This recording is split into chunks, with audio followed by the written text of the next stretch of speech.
tiedätkö mitä me tänään tehdään? Ja mies sanoi, ei, tänään me mennään Ikeaan.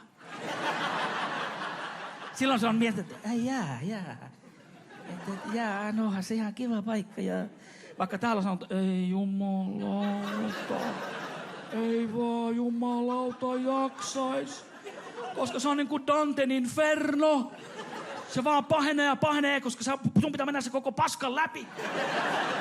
Mä muistan, kun me oltiin mun vaimon kanssa siellä, niin se oli heti innossa. Se heti juoksi niitä rappusia ylös ja sitten rupesi menemään niitä nuolia pitkin. Kato, mikä, ota mitat, tää tarvitaan, oi mikä byyro, ota mitat, ota mitat, mä eikö tää jumalauta loppu, ei, ota mitat, kato. Mä sanoin, eikö tää koskaan loppu, mennään puolesta, hei, time out, hei, lihapullot, sä oot läski, me mennään alakertaan, perkele.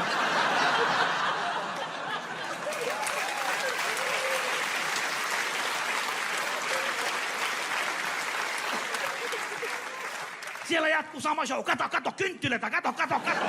Ei mä jumalauta, kun meillä on sähkö himassa, perkele.